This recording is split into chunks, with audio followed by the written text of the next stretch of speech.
update ng bayan, maasahan anumang panahon.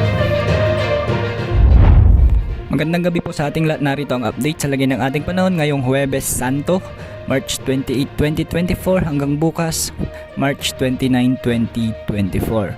Ngayong gabi patuloy na iihip ang mainit na easterlies sa bansa natin. Ngayong gabi patuloy na iihip ang mainit na easterlies sa ating bansa.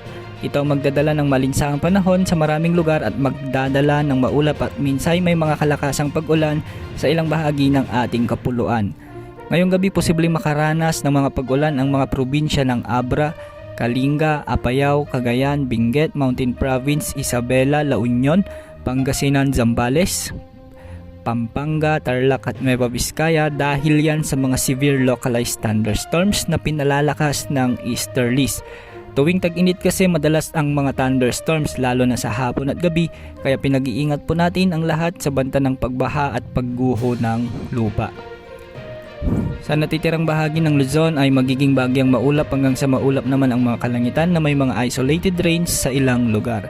Sa Palawan, posible naman ang mga kalat-kalat na pag-ulan sa southern portion ng probinsya lalo na sa Colasan, Rizal at Quezon. Ito ay dahil sa mga localized thunderstorms. Sa Visayas, posible namang makaranas ng mga kalat-kalat na pag-ulan sa may Negros provinces at eastern Visayas lalo na sa Samar at Leyte, ngunit sa natitirang bahagi ng Visayas ay magiging bahagyang maulap hanggang sa maulap ang mga kalangitan na may mga isolated rains. Sa Mindanao, asahan ang mga kalat-kalat ding mahihinang pag-ulan sa may Zamboanga Peninsula at Soc-Sargen. Posible na ring ulanin sa mga susunod na oras ang Surigao del Norte kasama ng Dinagat Islands. Sa ngayon, walang nakataas na gale warning, kaya malayong makakapamalaot ang ating mga kababayang mangingisda sa anumang bahagi ng ating karagatan. Base naman sa pinaka-latest wind forecast mula sa mga ginagamit nating models, wala namang nakikita o namomonitor na anumang sama ng panahon gaya ng low pressure area o bagyo na posibleng pumasok sa ating Philippine Area of Responsibility hanggang sa mga susunod na araw at linggo.